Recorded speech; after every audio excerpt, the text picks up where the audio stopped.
Are you guys ready for tonight's session? Heck yeah. Oh, yeah.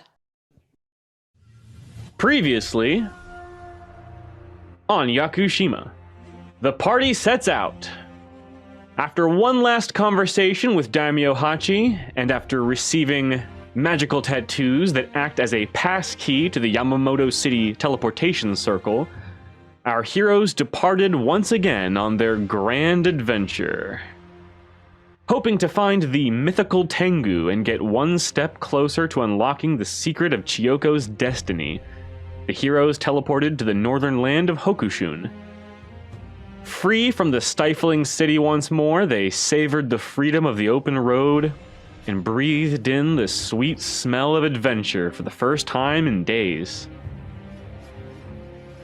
Or years, depending on if you exist in universe or out of it. The heroes made their way to the hilltop home of Guru Ma, an elderly monk who had made a secluded life for himself and his adopted granddaughter in the forest of Hokushun. To the surprise of Kensō and Mochi, the guru's granddaughter, an inventive child prodigy called Chisa, was a full-blooded descendant of the ancient Kodai clan. Guru Ma explained his interest in the Kodai clan and in the clan's apparent worship of the Tengu, theorizing that the surfacing rumors of the Tengu may be linked both to Chisa's Kodai heritage and also to Chiyoko's role as the child of Hitomi prophecy. The guru suggested that the party visit Akiha village, a nearby village from which he had heard a few rumors surfacing about Tengu. And so our heroes set out once more, this time with the company of the guru and the young Chisa. After a peaceful evening, complete with magical experimentation and blacksmithing study, the party woke up to a new day. They soon arrived in Akiha village without incident. However, the heroes of Yakushima may not be the only ones finding something in this village. What awaits our intrepid party next? Find out in today's session. Investigations. The hero's reputation echoes far and wide.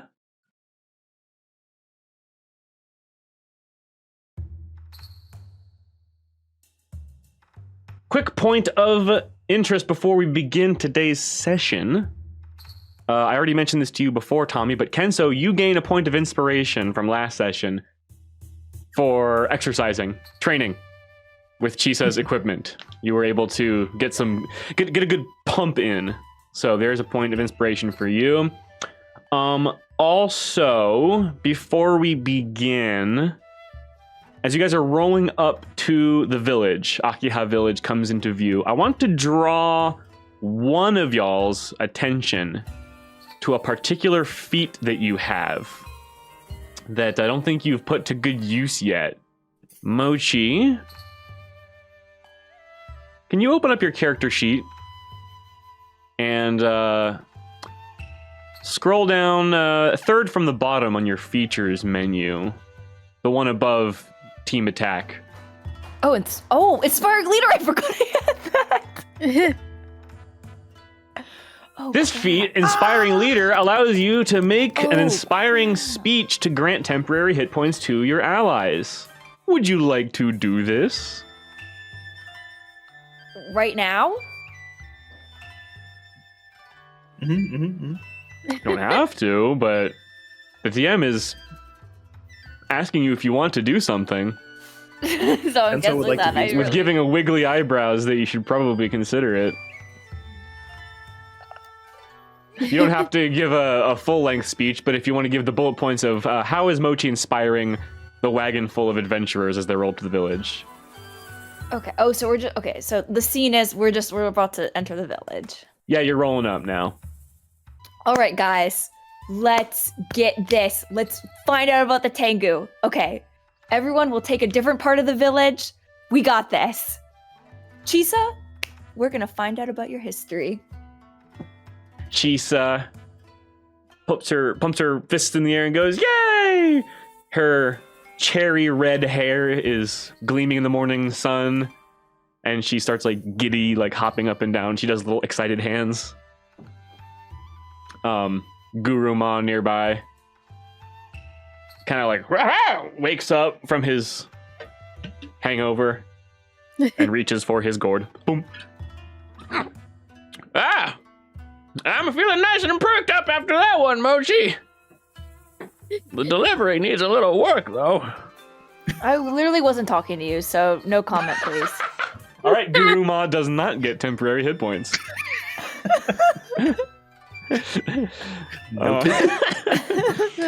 Everyone who heard the speech gains 17 temporary hit points. Ooh. Whoa! Including Mochi. Woo! Wow. You gave yourself a pep talk too. I'm basically a barbarian now. Very nice. So that happens. You then roll up in the village like we left off previously. You don't see anything or anyone out of particular. Nothing suspicious, nothing at all. But as you guys roll in, the guru kind of... Alrighty then. Been a while since I've been to this place. Mighty fine village. Since time is of the essence, well, I assume you guys don't like wasting time. Perhaps you three should split up and ask around the village. I know there's a quaint little hostel not far down the road or that away, near the village's houses and businesses and such, and could ask around there. The marketplace is up that way, toward the north end of town. Might be a good place to meet back up when we're done. I know they get lots of people there. Actually, I'm going to be not far from there. I got some business of my own to conduct. He starts packing up this comically large bag of something that was clanking around. You don't know what he's got in there. But we also passed some farmers working the fields. I'm sure they've seen a thing or two. One of you should go. All right, see you guys. Oh, all right, well, there goes that guy. Kensō trots off toward the fields. Well, I guess that leaves the hostel and the marketplace. Who wants to do what? I'll draw the hostel. Chisa, you want to go with me? Yay! She says, but if it's hostile, isn't it dangerous? Oh, this is a different kind of hostel. It's not hostile. Oh!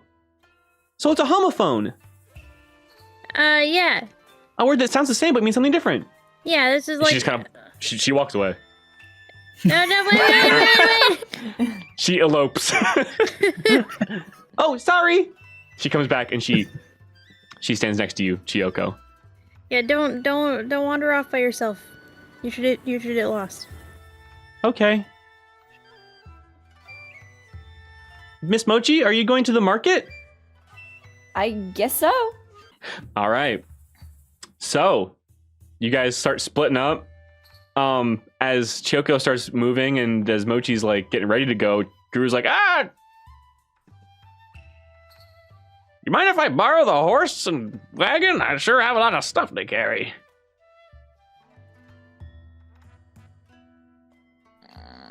I don't know what Kensō would say about that.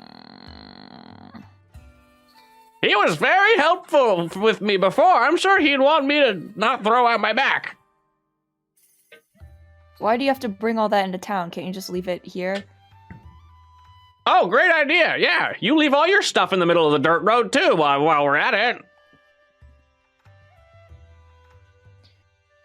Okay, well, I don't have a giant bag of stuff. He looks to you, Chiyoko. Ready, please. Masashi just kind of like raises an eyebrow.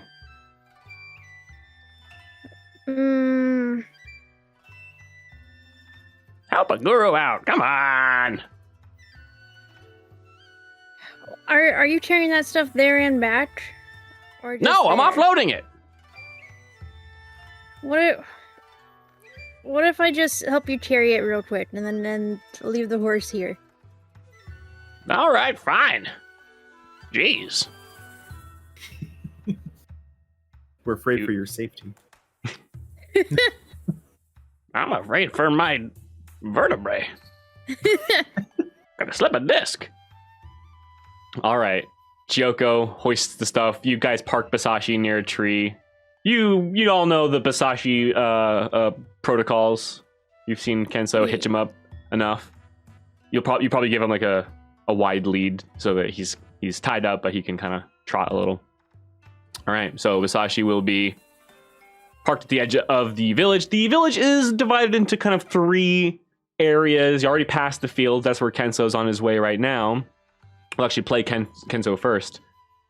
So that works out that he's already headed in that direction.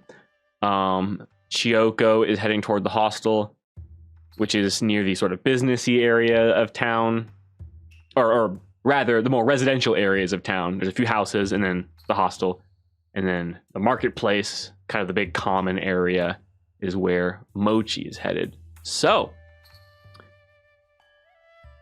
give me a second to scroll down here. Kensō, you're on your way to the fields.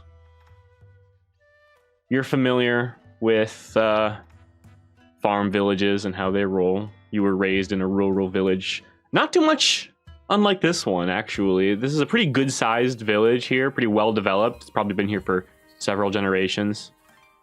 These agricultural fields are being worked by men of the land out there with their straw hats, toiling away. But they seem to be struggling. There's a bit of a commotion. There's some murmurings going on. Morale seems low.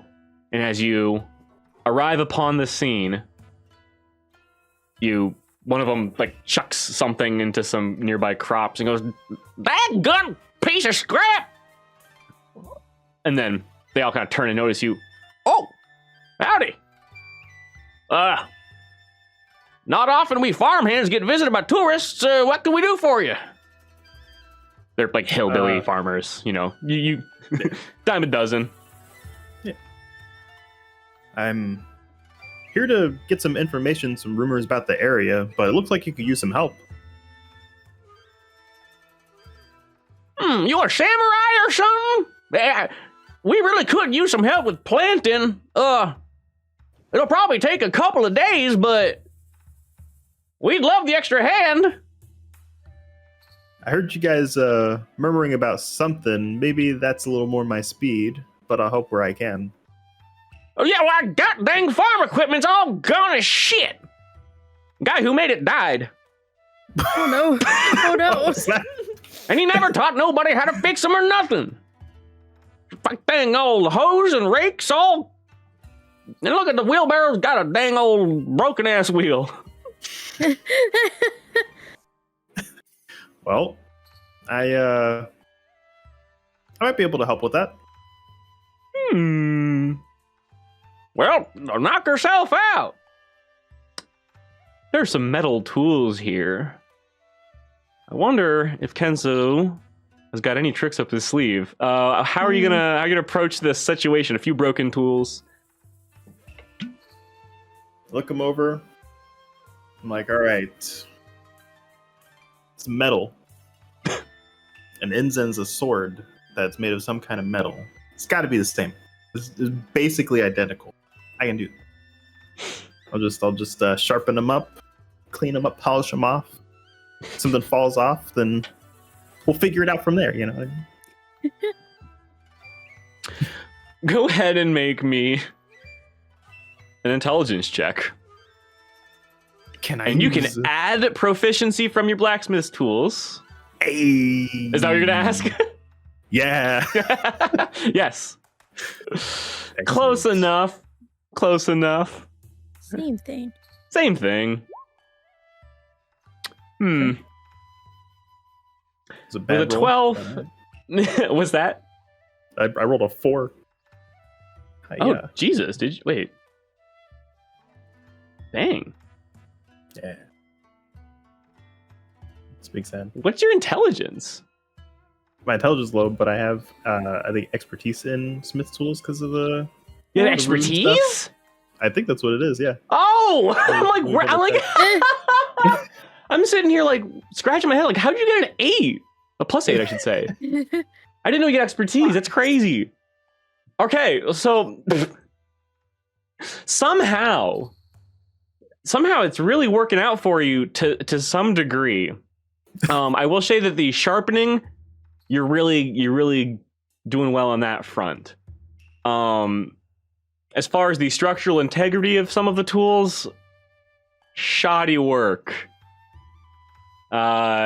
You have managed to mildly improve the tool selection here, but not anything to write home about. Takes you 10 or 15 minutes or so before you're kind of like, well, I've done everything I know how to do. Which was nothing at all, but you know. But you know, My it was a best. pretty substantial nothing. So, Fair enough.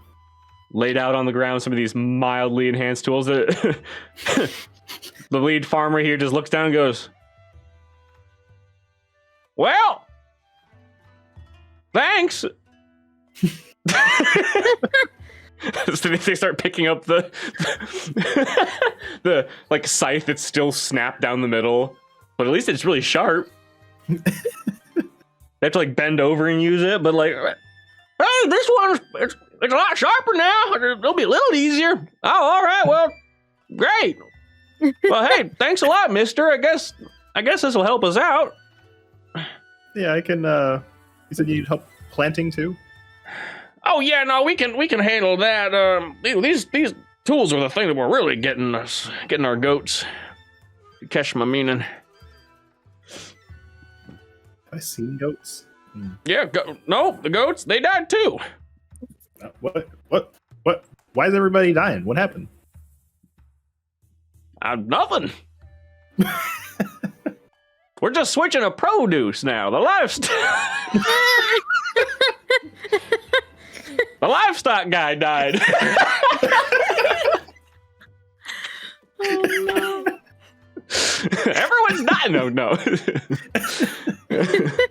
This joke went way too far. That's how you do a false hook. Yeah. You guys gonna start to like, yeah, we're investigating the murders. All right. Anyway, now we can handle it. We gotta plant us some potatoes, some carrots, some cabbages. It's almost harvesting season. Well, yeah. let me help you out while I ask you some questions. Sure. I mean, we won't turn you down here. And he pulls out a nice little burlap sack full of grain, some seeds and such, and they tell you which trough to plant it down. Let me ask you, Kensō, did you and a certain somebody ever get around to gardening or farming? Did he Probably your taskmaster? probably some gardening, if I had to guess. Very well. So, it's a part of the the samurai got to be well rounded. You got to know how to kill people, but also some art, and also be part of the people, the common folk. Sure. And a lot of chores. Yeah, a lot of that, a lot of helping the villagers. A warrior in a garden, as they say, is better than a gardener in a war. Confucius say. So you're, it's all coming back to you. You're like, okay, yeah, planting, I got this, and yeah. So, what kind of stuff you're looking for? Well, we're I'm here with some of my friends. We're traveling in this area because of some rumors. Are you familiar with Tengu? Tengu, huh? Yeah. Kind of nods a little and says, "Oh yeah. We heard about them, local legends. In fact, my buddy over here, Iari, saw a Tengu, actually. With his own eyes. Okay. Hey, Iari, come here. Yeah. Iari, thumbs up. Well, how you doing? Hey, Iari, this feller here is asking about the Tengu. Didn't you say you saw one? Iari says, oh, yeah, well, what's it worth to you? Other farmer punches him. He's planting our crops, damn it, just fix the damn tools! I have like a whole bag of stuff, and I'm just like, It was worth a shot, a little extra. Well, yeah, it was right here in the village, actually. I saw a Tengu with my own eyes. Yes, sir, I did. Just last week, in fact. I was in the marketplace, walking home from purchasing some bread from that nice bread lady. You know, the one with the brown hair, and she puts the cheese in the bread. Yeah. Well, anyway, I was buying the bread with the cheese in it, and when I was walking on my way home, I saw it! The Tengu! Suddenly all the farmers are gathered around and they all gasp. oh, no. It was real big and wrapped in shadows. It wanted my bread, it did. I threw the bread at it and I said, "Be gone, demon!" And I ran home to Ma. What did it look like? You said wrapped in shadows? It was Anything else? big! And covered in leaves and brambles, and it had a bird-like face. Okay. A beak. Scared the bejesus out of me. About shat my britches. And I almost browned.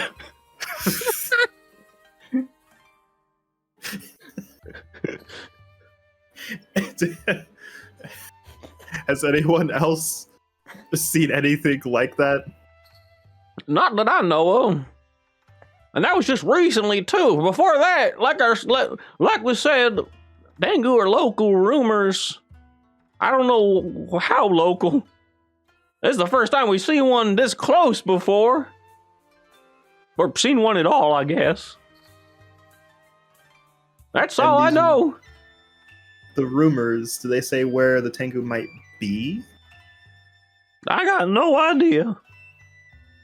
Okay. But they like bread, apparently. Birds like bread. Because it didn't chase me. I threw that bread as hard as I could. I appreciate it, Ari. Let's finish up here, and then I'll have to go back into town and see my friends. All right. Say, what do you plan on doing if you find a Tengu, huh? Well, I'm gonna have to fight at least one of them. Oh.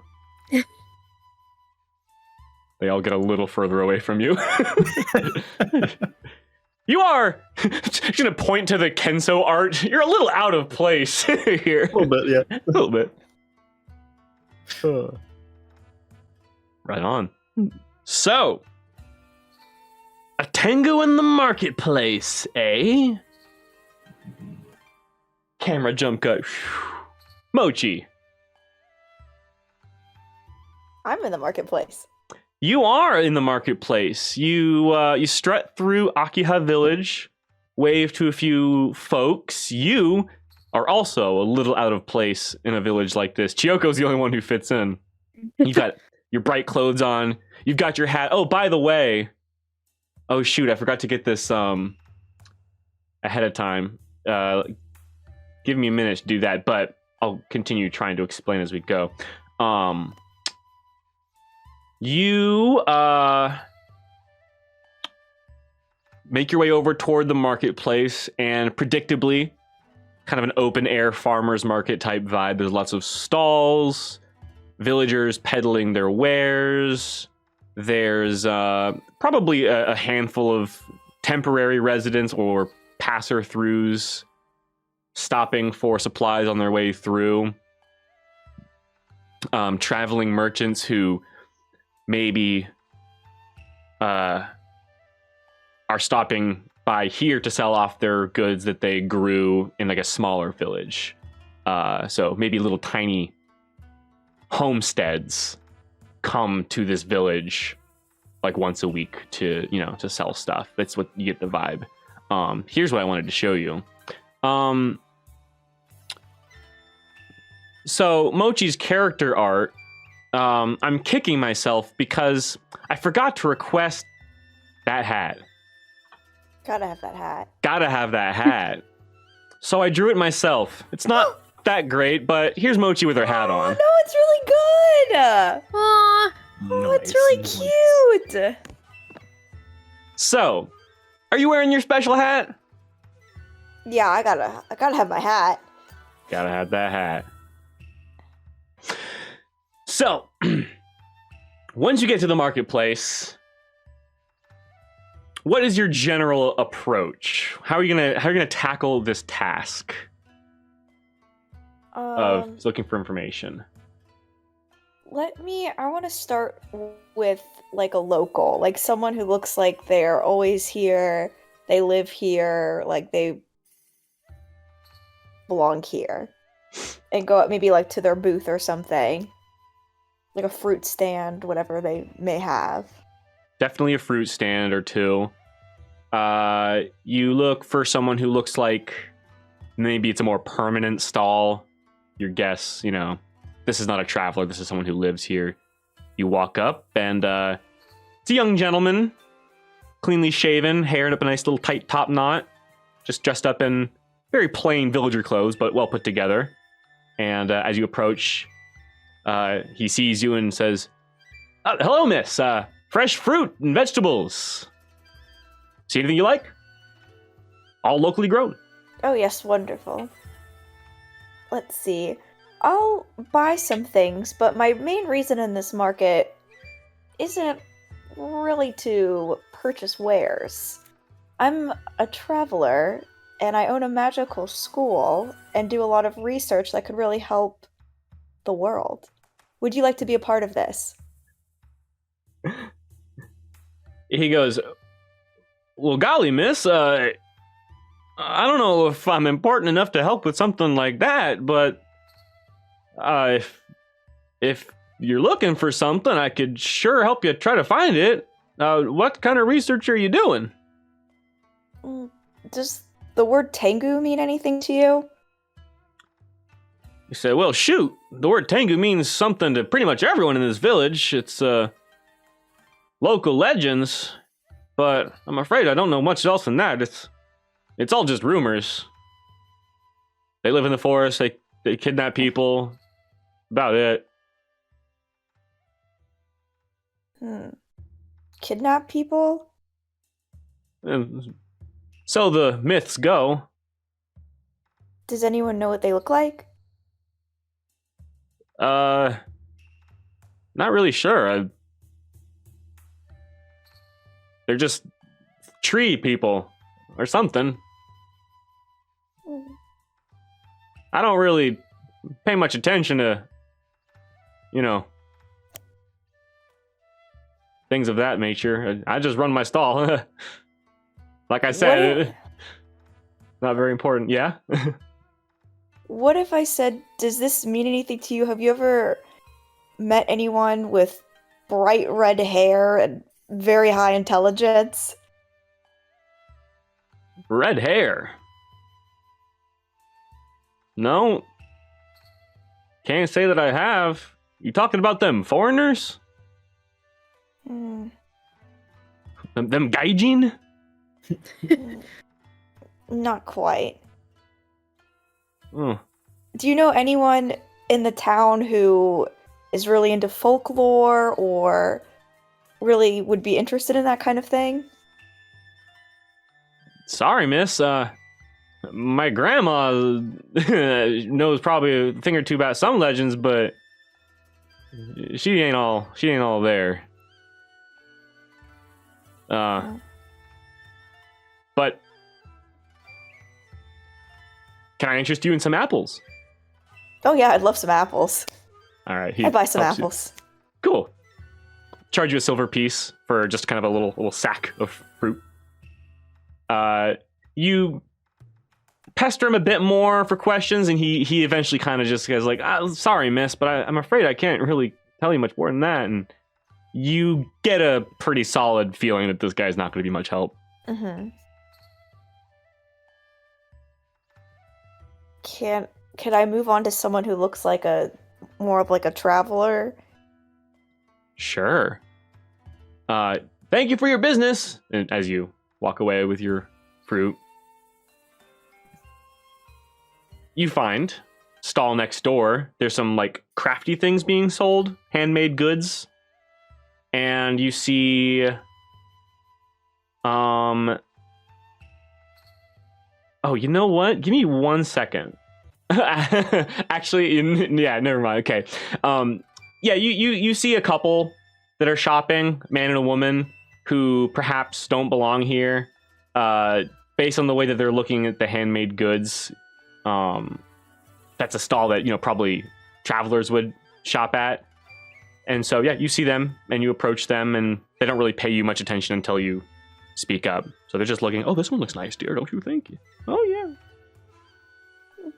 You guys look very well traveled. Oh, hello. Yeah, sure, you could say that. They get back to shopping. You're not from around here? Oh no, we're from the capital. I would like your unique perspective on something. Would you be able to help me? They look at each other. Sure, but we're kind of busy, so do you have a question? Does the word Tengu mean anything to you? Sorry, no. Can't say that rings a bell. Friend of yours? No. Have you ever, in your travels, come across someone with strikingly red hair? So it's a friend of yours. Redhead named Tengu? Just have a great day. But you too. Sorry, Bye. we couldn't be of help. It's okay. So you start bouncing from stall to stall. Like, maybe I'll try someone who looks like this or like that. And you're starting to get a little frustrated. Drawing up some dead ends here. Marketplace, lots of people. Not very many helpful ones, it seems. However, in your semi-disgruntled state, you're snapped out of it a little bit by one stall being hosted by a lovely young woman with brown hair and a nice bun, and she's got like a kimono on and a little apron, and she's clapping her hands. She's going, howdy, howdy, fresh baked artisan bread, my special recipe. We're on special right now. She looks friendly. I'm already done talking with these people. Can I have some bread, please? Oh, absolutely. It'll be 1 silver piece per loaf. Which, that's a little expensive. You agreed to buy some of this fresh artisan bread. And they're like little loaves. They're like they're like those Outback Steakhouse like brown loaves, kind of small. Oh hell yeah! Yeah, exactly. That shit's good. But it's nice and warm, and you can smell it. It smells like freshly baked bread, and yeah, it looks great. And you can see little bits of yellow in the bread. And as you're pulling out your wallet, she says, "It's my family's special recipe. We bake bread. We bake bread. We bake cheese right into the bread." Wow. I'll actually take 4 of those, please. Sure thing. That'll be 4 silver pieces, miss. All right. There you go. I don't know if it's mon or shoe. I think it's silver shoe. 4 shoe.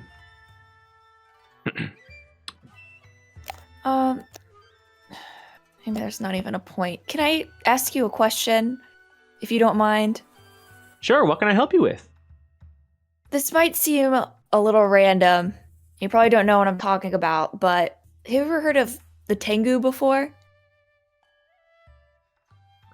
She says, Tengu? No, can't say. Well, I've heard of them. Yeah, most people around here has heard of them, but I don't know much about them, just that they inhabit the forest around here. So the legends say. Is there a reason you're looking for them? It's kind of a long story, but it's really important to me and my friends. I see. Well, actually, there is. I have actually heard about them recently. I don't know if this will help you, miss, but just about a week ago, I heard someone screaming Tengu, Tengu, Tengu. Yeah, that's good. That's really good stuff there. Yeah, sorry, it slipped my mind. I just remembered. I don't know whatever happened. No one else said anything. It's just something a few people heard. Someone got spooked down over by the alleyways, but is that what you're looking for? Do you remember who this was or anyone involved? She said, it was just after I sold bread to, what's his name? One of the farmers, I think. He bought some bread with me. He comes to my stall a lot, actually. But I had just sold him some bread. I saw him walk off down south that way, I think. And that was a few minutes before I heard the screaming. Farmers. Kensō's getting all the good stuff. Okay. Thank you so very much. That was very, very helpful. Yeah, sure thing. Like I said, I think I heard the screaming coming from down that way. But I didn't see the guy. Alleys? I think somewhere over there by those houses and shops. And she points. All right. Thank you. I'm going to head over there right now. You're welcome. Enjoy the bread. Thank you. Thank you. Thank you. I give her an extra silver piece. Thank you. You're the Thank first you. helpful person. Thank you. This fancy bread can be consumed as an action to gain 10 temporary hit points. Ooh. Wow. So that cannot stack. Cheese. There's some good stuff. Wisconsin cheese. Oregon cheese, actually. Oh. You cannot eat that now. Temporary hit points don't stack. You already have your 17. But if you lose your 17 temporary hit points, you can eat one of these to gain back up to 10. So, head over to the alleys. Yes. All right. When you leave the marketplace toward that direction, you peer into one alleyway. People just kind of throw their trash and stuff into the middle of it. What's that? That was just like, wow. Yeah. Do you go in? Oh, yeah. Go into the alleyway. A little quiet, a little musty. Roll me a perception check. Or investigation, your choice. Okay, let me see what's better. 15 on investigation. You don't see a whole lot. Some crates knocked over. Some big sacks just containing either someone's junk or some, like, I don't know, old silverware that a restaurant maybe has to keep out here, you know, whatever, just kind of junk. However, as you're scanning the alleyway with a 15, you just barely spot something out of place. It doesn't even look wrong to you. You just get a feeling. You see some crates tipped over, arranged, stacked up, arranged. And you can see that they're actually there's a crawl space behind them. And you're like, man, stuff is packed tight here in this alleyway. Not a lot of room. Why is there an opening under this stack of crates? Wouldn't people be trying to cram things together as close as possible? Do I fit? As you walk up to it, you could if you crawled. Thus I crawl. What's that? Thus I crawl. Thus you crawl. You get on all fours and just squeeze your way between the back of a building and this crate underneath some other crates. And as you squeeze in, you it's quite dark. You can't see anything underneath all these crates.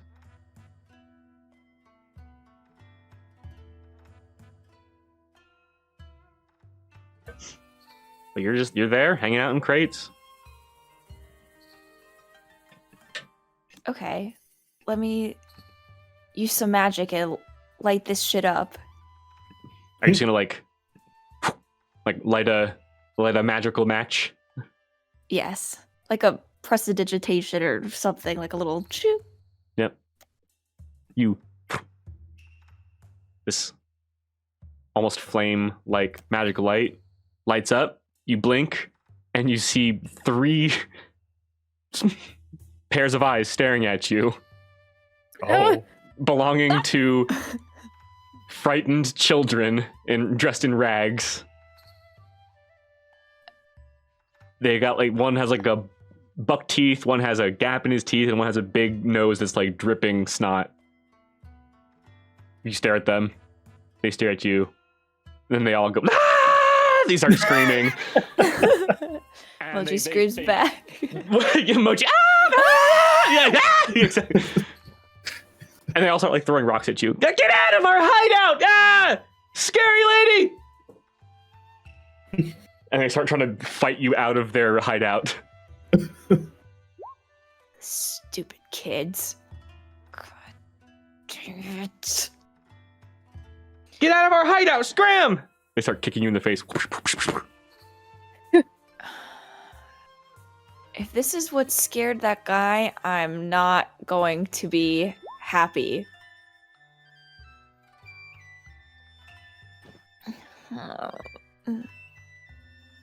What are you doing in response to their... Is there anything larger I could No. Immolation. Do I have immolation? It's always immolation. You can shatter the crates, right?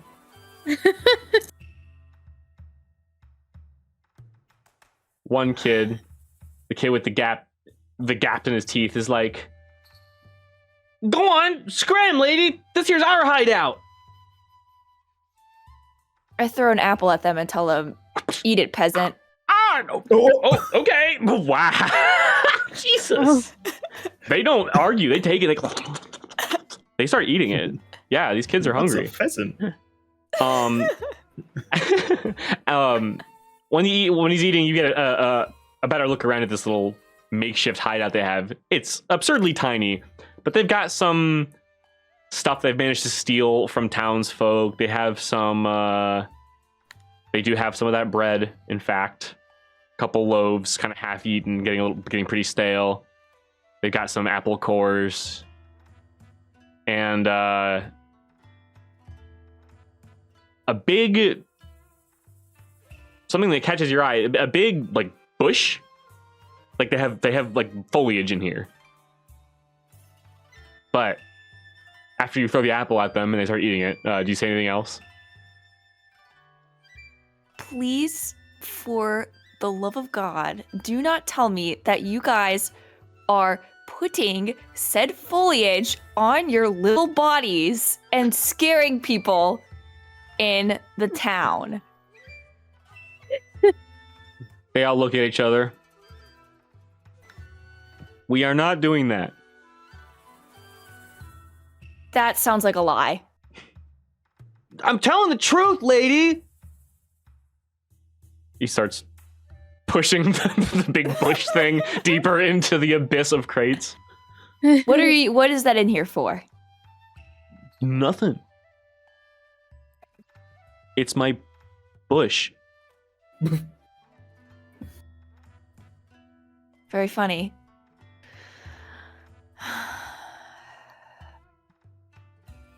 I take one of them, pull your ear, and pull him out of there. Oh, you said you take one of their ears and you start pulling them out? Yeah. Nice. You grab the ringleader and start pulling them out. Hey, lady, mean! Stop! Help! I'm being assaulted! Yeah, wait till the town hears about what you guys have been doing. Okay. I'll talk. If you promise not to tell. I promise. You swear it. He holds up his pinky. Pinky promise. You give it to him? Yep. All right. What's that? Come on out, guys. The three of them shuffle on out and kind of scratch their heads. The main kid says, yeah. We put the costume on and we get on each other's shoulders and we scare people for food and stuff. It was Udon's idea. The snot-nosed kid said, hey! Not true. It wasn't my idea. Well, kind of was. I got the idea from the scary lady. Remember? And then they kind of nudge him. Shut up. The scary lady? I'll give you more food if you tell me. They all hold out their hands expectantly. I give him half a loaf of bread. Oh, snap. Yeah. Cactus Kid says, you're gonna think he's crazy, but he's telling the truth. It was a long time ago. Maybe this many days ago.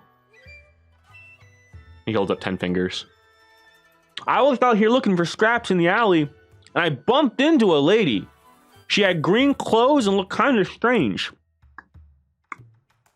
I asked her what she was doing in our alley, in our turf.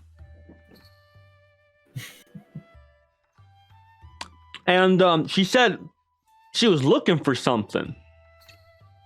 I never seen her before. She was looking at me real close, though. It was kind of dark, though, so I couldn't notice anything about her. I was starting to get real pissed off, see? So I told her to beat it. And then she did something really scary.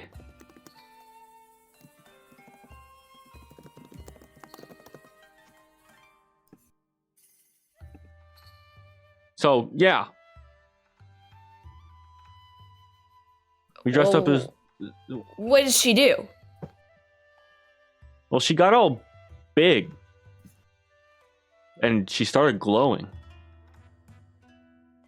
And she had a scary face like a bird.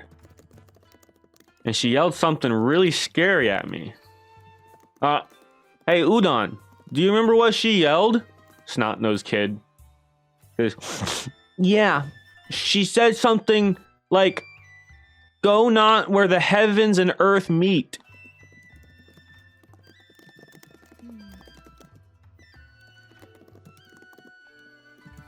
Cat-toothed kid says, it made me drop everything I was holding and run away. I never saw her again.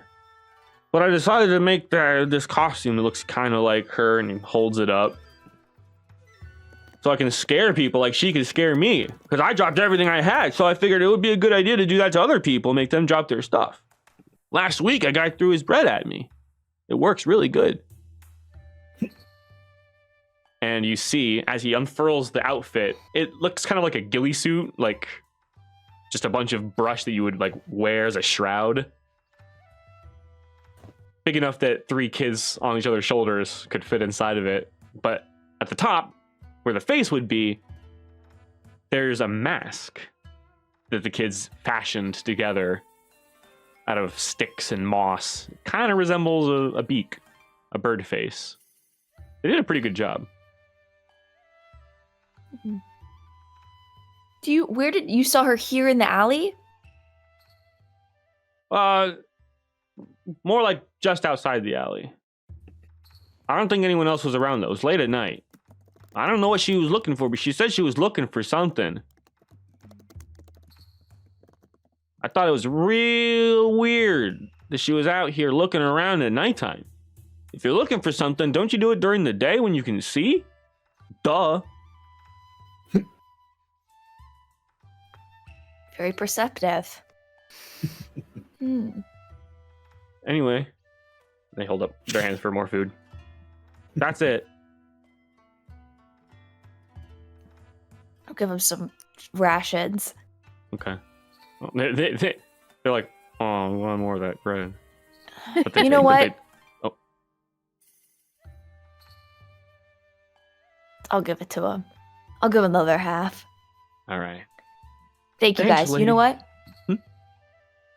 I'm not going to tell anyone about your guys' hustle. I respect it.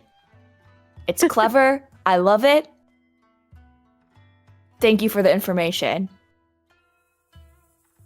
They look at each other. They look back at you. They're like, did we really get away with it? Are we good?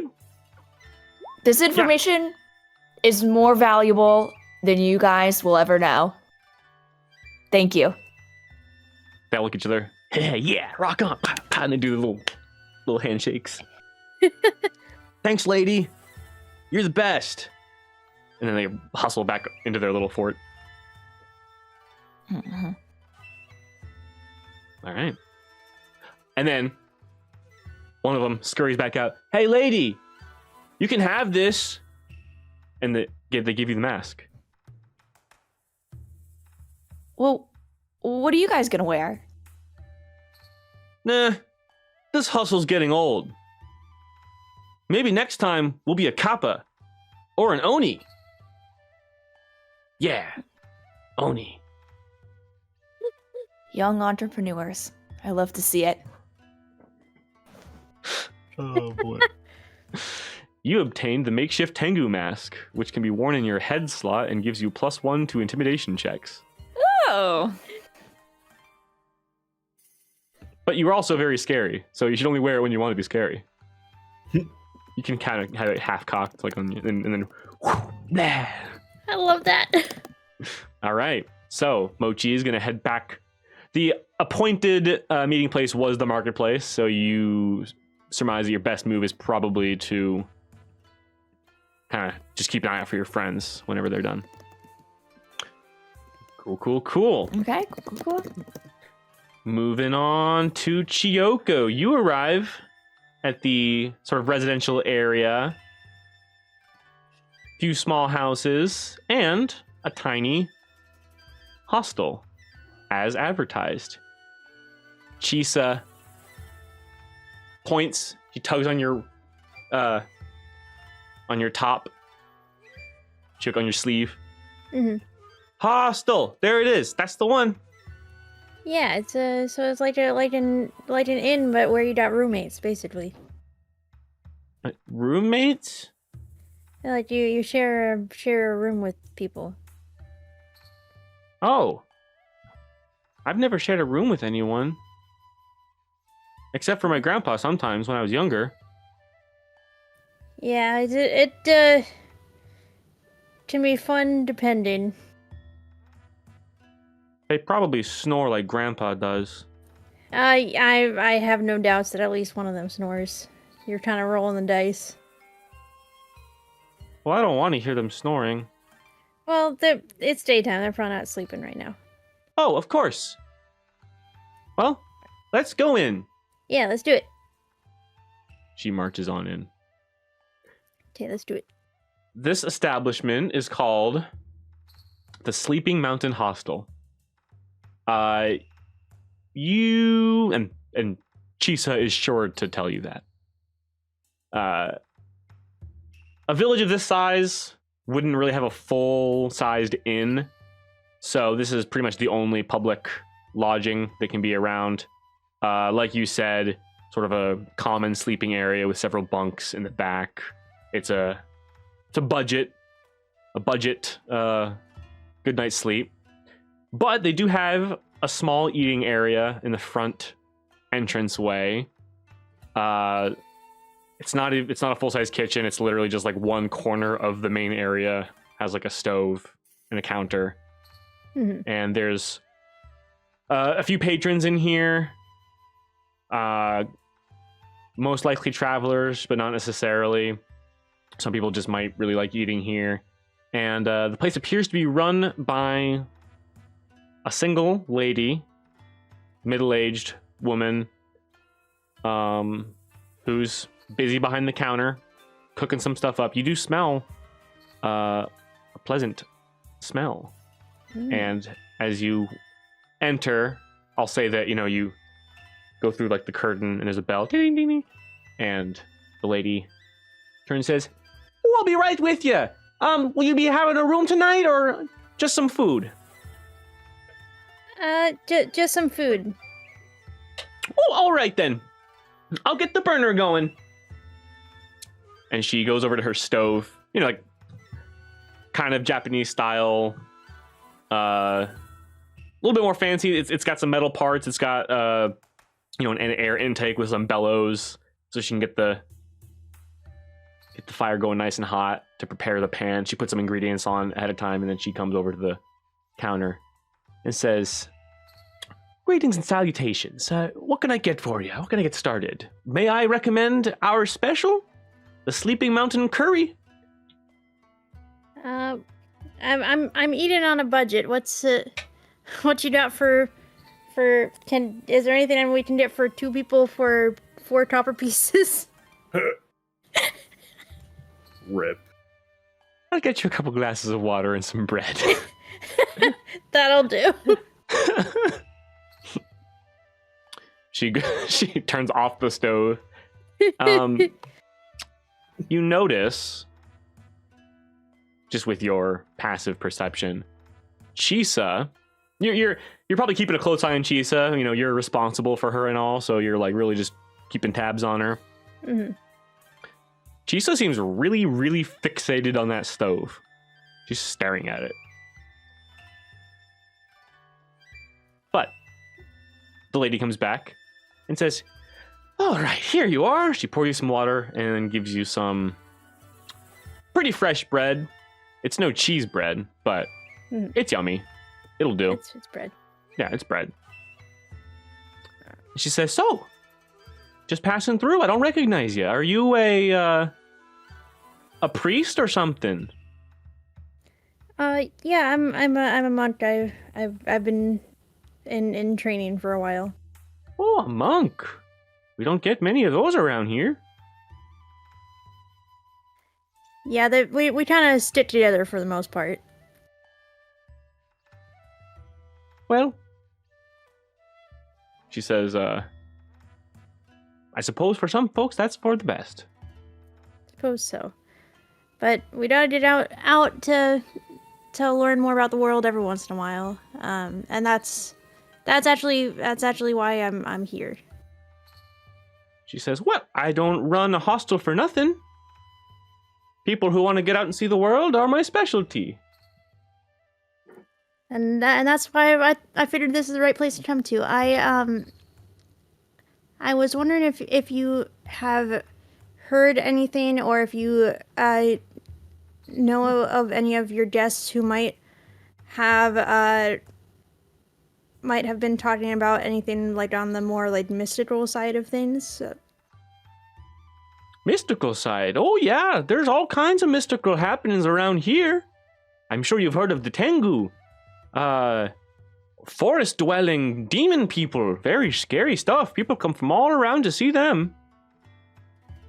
Yeah, that's actually what I've been looking for. What do you know about that?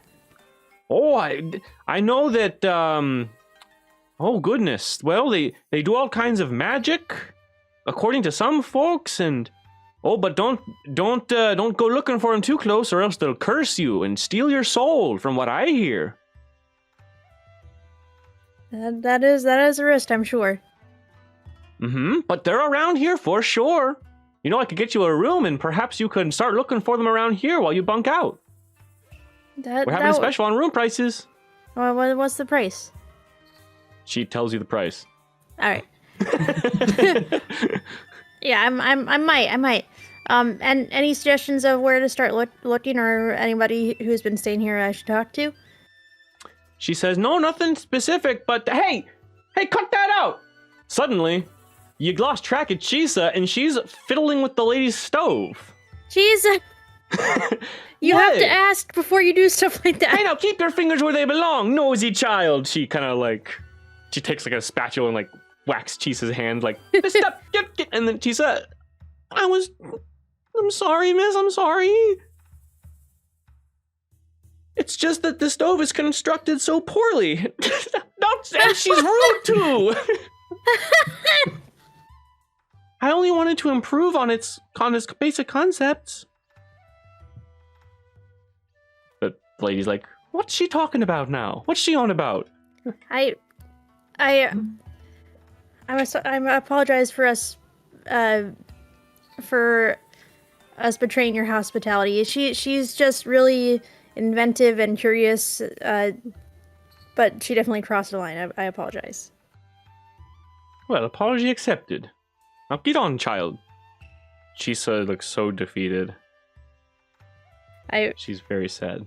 If she comes back to sit next to me, then I want to put my arm around her a little bit, and she's like, and I'm like, I get it. It's a really good idea, but you need to mind other people's things. Just ask them first, and they'll probably say yes. She probably doesn't want to right now because you mess with her stuff without asking, but I'm sure a lot of people would appreciate you if you just ask them first. She just starts like fidgeting, like she's like really like.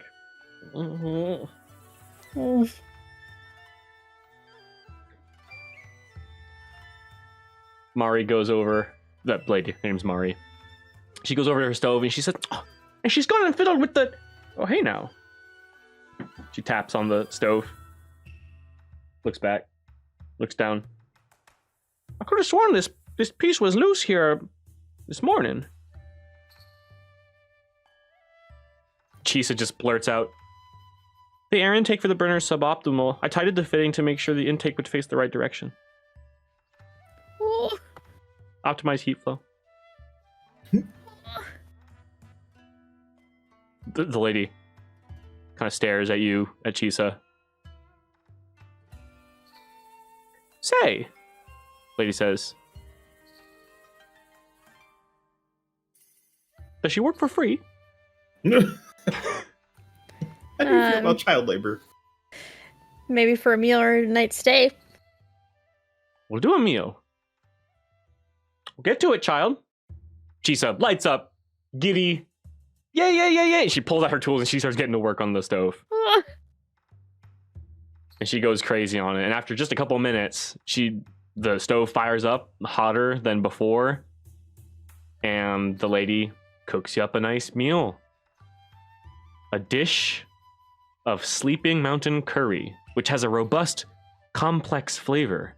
It has a somewhat bitter, earthy taste, but the sauce's umami notes really hit your taste buds on the back end. It's very delicious. Yum. Hearty, too.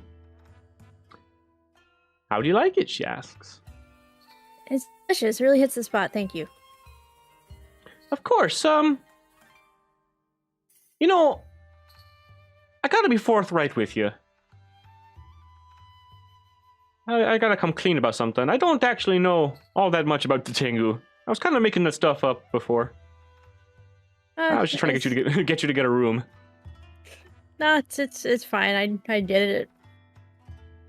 But sorry, but if you hear anything or see people who might know, just keep me in mind. She says, well, actually, because you helped me out so much, I will tell you one thing I heard from a traveler recently. I don't know if it has to do with the Tengu, but it struck me as very odd. He blew in a couple of weeks ago. Odd fella. Never seen him in town before. He wore a green hood and came in the middle of the night. I couldn't make out any distinguishing features, mind you. He had that hood pulled up so high. But I swear he had something on his face. Something obscuring his features. I asked him for his story.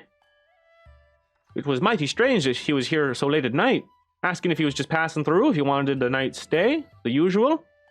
He told me he was looking for something. I asked him what he was looking for, and he shook his head. I asked him, oh, I don't suppose you're looking for the mysterious Tengu up in the mountains, same spiel I always give. Investigating local legends, same as you folks. I asked him about that. He shook his head again and seemed mighty irritable after that. And then he said something very strange to me. He said, do not disturb the sleeping mountain. Which is really odd, because that's the name of my inn. He didn't disturb me nothing.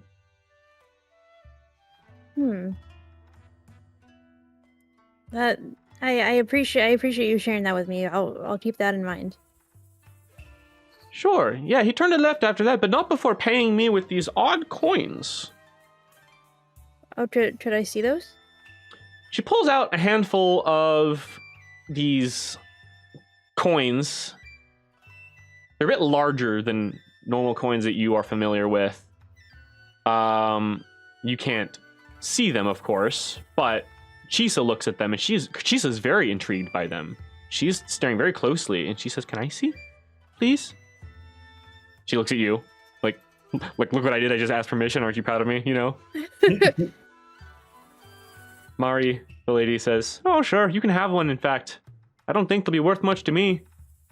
She hands one coin to Chisa. They are these stone discs that glitter with greenish, bluish sparkles in the light. Kind of a almost iridescent, smooth polished stone. A bit like coins, but they're chunkier and have no discernible print or pattern. Just polished to a smooth, almost metallic shine, even though they seem to be made of stone. Very heavy for their size too, very heavy. Abnormally so. Mari has like 5 of them, and she gives one to Chisa and says, I don't think they'll be worth much to me. Here, you can have this one. I guess that old fella doesn't use conventional currency. I wouldn't normally accept payment like this, but I kind of like the look of them. I can probably pawn them off for a little bit. Yeah, I'm sure someone would be interested in it too. Oh, and how long did he end up staying, just for the night? He didn't stay. He left. He paid for some food and then said he was looking for something, and then he left. I didn't see him again after that. It was just the one night, just shy of 2 weeks ago. Did you notice which direction he came from and which direction he left to? Right, I'm not sure. It's too dark out.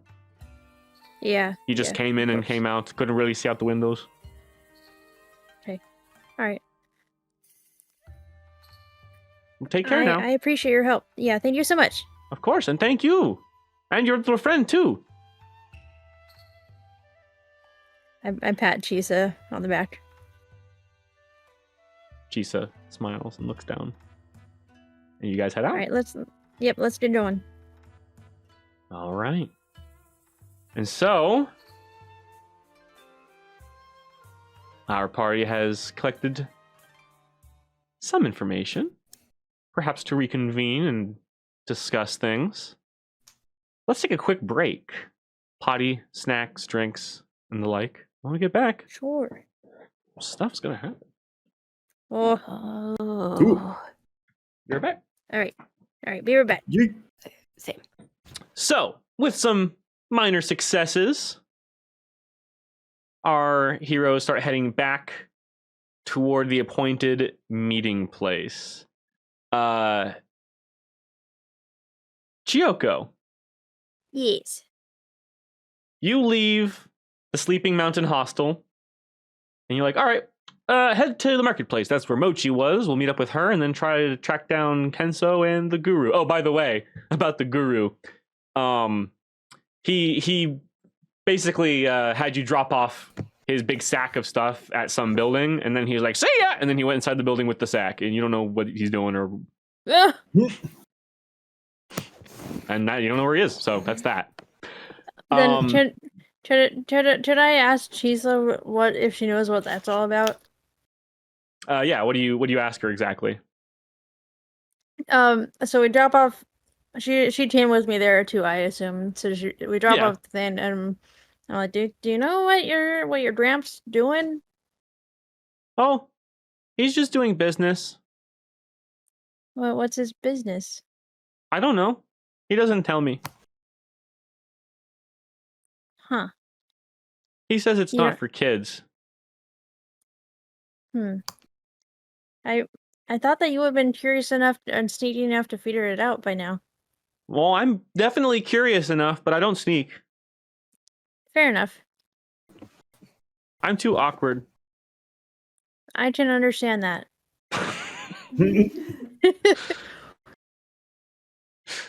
All right. So you leave the Sleeping Mountain Hostel, and as you walk through the streets back toward the marketplace, your path is crossed by several townsfolk just going to and fro. You don't get too many looks. You're not you don't stick out like a sore thumb, although Chisa kind of does. And she's a little shy. She's never been around this many people. So Chisa is really kind of holding close to you, and she's excited, but she's a little overstimulated, you know? Mhm. So she's kind of like, you know, lots of people looking at me. But she whispers up at you like, Chiyoko, there's a lot of people around. Yeah, I guess this is one of your first times in a town, right? Mm-hmm. I've never left Grandpa's hilltop. There are so many people. Are you doing okay? Like, we can step away if you need it. Oh no, I'm okay. Yeah, just stay close to me, and most people are nice, so don't worry. Okay.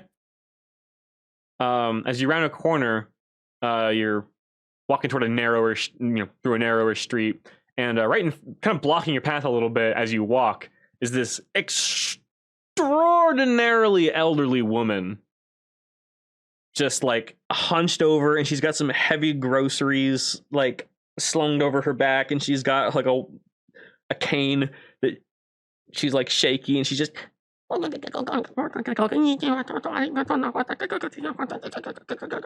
like she's about to have a heart attack. Oh no! She's just very slowly crossing the street. Is she gonna have a heart attack or collapse into a sack of bones? Oh no! She's got a pack with something big and heavy in it. Who knows? Just a bunch of groceries, probably. She's Chi says, is it okay with you if I offer some help to the lady? She says, "Okay, just make sure you ask permission." Yes, of course I will.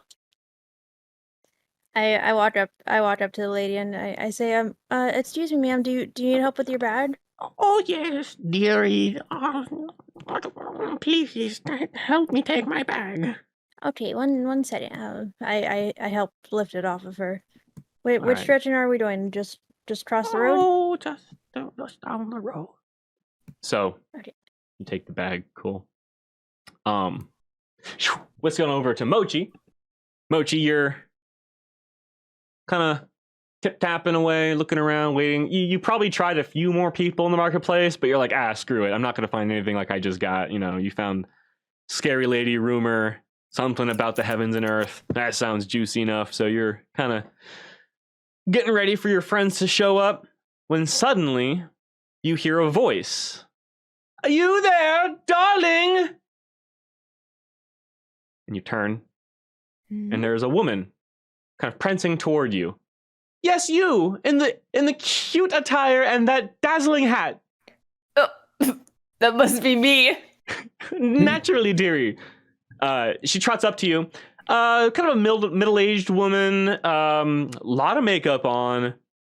She's wearing a very rich purple kimono, very porcelain skin. Her hair's done up, all fancy. She kind of looks just about as out of place as you do in this village, although whereas you're rocking, your magical girl attire, she's got more kind of elegant, womanly sort of fashion going on. And she says, Oh, darling, you are just so adorable. I had to come and say hello to you. I'm a bit of a fashionista myself, you know, so I had to compliment your style.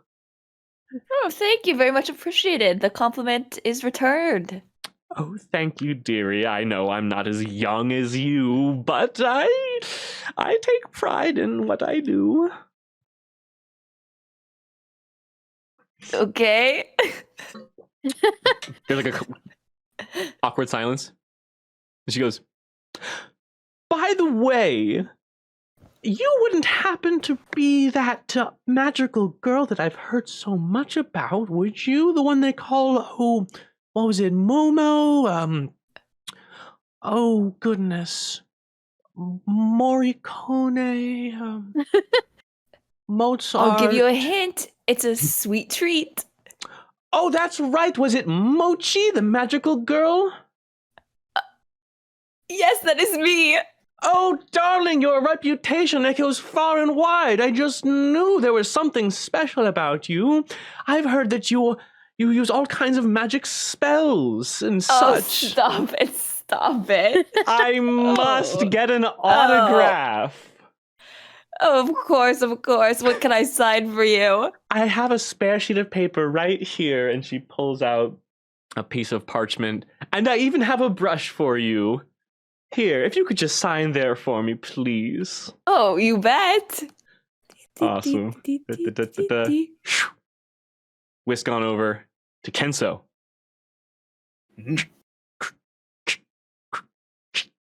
Probably Just just walking. finished all the farm stuff.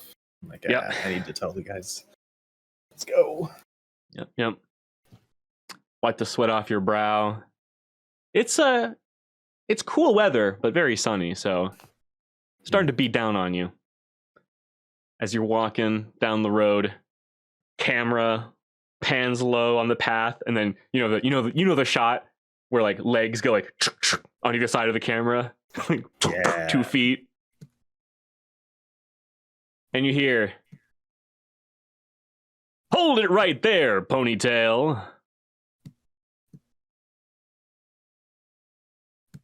Is there anybody else on the road? This is just me. Pretty much just you. Kensō rolls his eyes and turns around. You turn around and behold a tall, broad-shouldered, middle-aged man wearing black hakama and a coat of bright orange blazoned with red flames. His hair is gelled up in a style that is unfamiliar to you. It's really big and round on the front. Oh. He has a weapon that is rare to you. Something called a nagamaki. Picture like a nodachi katana, but with the hilt, like the hilt is as long as the blade is. So like half hilt, half sword blade. He's got that slung over his shoulders like this. Say, you wouldn't happen to be that hotshot samurai I've heard all about, the one with the cursed sword? They call you Kensō, do you not? Do they not? Stupid. Sorry. Yes, that's me. Ha! I knew it. The discerning eye is seldom deceived. The name's Sojoshi Mayakashi, and you would do well to remember it. Ding! Nice. Tumbleweed. All right. Well, nice talking to you. Hold it right there, Kensō. I knew you'd have a too cool for you attitude, which is why I'm sorry to say. But this, my good friend, is an ambush. Jump back to Chiyoko. You help the old lady with her bag, and just out of curiosity, you wonder what could be so heavy. You see something inside of it, something round and black. You suddenly get a very bad feeling, and the old lady throws off her disguise and throws something at the ground. I need you to make a Constitution saving throw. As this shattering sound blasts your eardrums. Oh. Con save, please. Okay, 11. Oh, goodness. That is a failure. Give me 1 second to roll damage. You are deafened. Oh no. I yell, Chisa, take cover! Chisa sprints away. You take 13 thunder damage. And by the time the smoke clears, the old lady disguise has been doffed. And you are standing face to face with a ninja. Oh, snap. Clad Okay. in gray, wearing a mask. Mochi, over to you real quick. Please, just sign right here, darling. And as you look down at the paper she hands you with the paintbrush, this is what you see. Oh. Oh. As soon as your eyes land on that text, you are suddenly attacked from behind. Something very hot.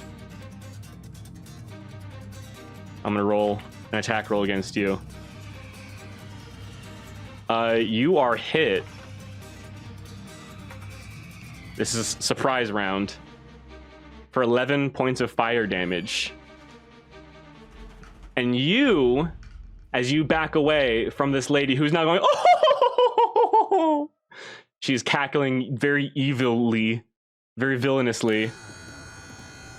You are standing face to face not only with her, but with some kind of creature made of flames. Oh, snap. And it stands at attention, this elemental entity of some sort.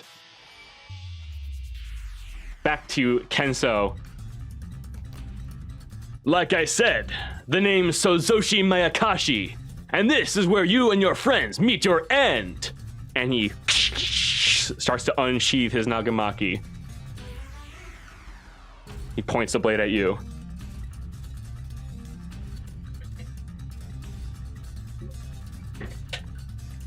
What do you do?